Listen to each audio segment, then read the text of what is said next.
18வது IPL season இன்னைக்கு கோலாகலமாக தொடங்குது. 10 அணிகள் பங்கேற்று விளையாடும் இந்த சீசனுடைய சுவாரஸ்யங்கள் என்னென்னு தெரியுமா? இந்த வீடியோவில் பார்க்கலாம்.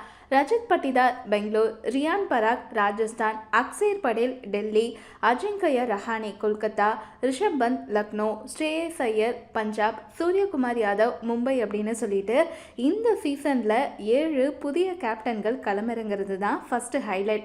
இதில் சூரியகுமார் யாதவ் சிஎஸ்கே அணிக்கு எதிரான போட்டிக்கு மட்டுமே கேப்டனாக செயல்பட இருக்காரு. அதே போல் ரியான் பராக் ராஜஸ்தான் அணியுடைய முதல் 3 ஆட்டங்களுக்கு மட்டும் அணியை வழி நடத்த இருக்காரு. சரி, இந்த சீசனில் என்னென்ன புதிய விதிகள் அமலாக இருக்கு அப்படின்னு பார்க்கலாமா? பந்தை பளபளப்பாக்குவதற்கு உமிழ்நீரை பயன்படுத்தி கொள்ள அனுமதி கொடுக்கப்பட்டிருக்கு. உயரமாக வீசப்படக்கூடிய வைடு, ஹாஃப் சைட் வைடு இதுக்கெல்லாமே டிஆர்எஸ் அறிமுகப்படுத்தியிருக்காங்க. பனிப்பொழிவு அதிகமாக இருந்தால் 2வது இன்னிங்ஸில் 11 ஓவர்லேருந்து புதிய பந்தை பயன்படுத்தலாம். இருந்தாலும் பிற்பகலில் நடைபெறக்கூடிய போட்டிகளுக்கு இது பொருந்தாது. இம்பேக்ட் பிளேயர் விதி அப்படியே தொடருது. 3வது ஹைலைட் என்ன அப்படின்னு சொல்லி பார்த்தோம்னா ரோஹித் சர்மா, விராட் கோலி இவங்க 2 பேருமே சர்வதேச T20 கிரிக்கெட்லேருந்து ஓய்வு பெற்ற பின்னர் முதல் முறையாக இந்த வடிவிலான போட்டியில் விளையாடுறாங்க. கடந்த சீசனில் விராட் கோலி 741 ரன்கள் குவித்திருந்தார். அதே வேளையில் ரோஹித் சர்மாவுக்கு அந்த சீசன் சரியாக அமையல.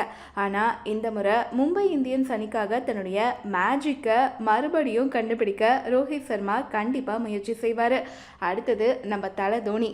43 வயதான எம்எஸ் தோனி இந்த முறை முழு உடற் தகுதியோட விளையாடுறாரு. பயிற்சிகளில் அவர் சிக்ஸர் விளாசும் வீடியோக்களில் வெளியாகி அதிக கவனம் ஈர்த்தது. இந்த முறை அவர் இறுதிக்கட்ட ஓவர்களில் தாக்குதல் ஆட்டத்தில் தாக்கத்தை ஏற்படுத்தக்கூடும். மேலும் வழக்கம் போல அவருடைய கூர்மையான கிரிக்கெட் மூலம் களத்தில் ஃபீல்டிங் அமைக்கும் வியூகம் அணிக்கு வலு சேர்க்கும். கவலை அளிக்கும் பும்ரா, அதாவது மும்பை அணியுடைய நட்சத்திர வேகப்பந்து வீச்சாளரான ஜஸ்பிரீத் பும்ராவுடைய உடற்தகுதி பெரிய கேள்விக்குறியாகி இருக்கு. பெங்களூரில் இருக்கக்கூடிய தேசிய கிரிக்கெட் அகாடமியில் அவருக்கு உடற்தகுதி பரிசோதனைகள் நடத்தப்பட்டு வருது. இதனால மும்பை அணி மட்டுமல்ல இந்திய அணியும் கவலை அடைஞ்சிருக்கு. அடுத்தது என்ன அப்படின்னு சொல்லி பார்க்கலாம். ராஜஸ்தான் ராயல்ஸ் அணியில் இடம்பெற்றிருக்கக்கூடிய அத்தரடி பேட்ஸ்மேனான வைபவ் சூரியவன்ஷிக்கு 13 வயசு தான் ஆகுது. ஆனால் பந்துகளை மைதானத்துக்கு வெளியே விளாசுவதில் கை தேர்ந்தவராக இருக்காரு. இருந்தாலும் அவருக்கு எத்தனை போட்டிகளில் விளையாடுறதுக்கு வாய்ப்பு கிடைக்கும் அப்படின்னு தெரியல. இந்த விஷயங்கள் தான் இந்த ஐபிஎல் 18வது சீசனுடைய ஹைலைட்டாக இருக்குது. இது தவிர இந்த ஐபிஎல் சீசனில் உங்களுடைய எதிர்பார்ப்புகள் என்னென்ன அப்படிங்கிறத மறக்காமல் கமெண்ட்ல எங்க கூட ஷேர் பண்ணுங்கள்.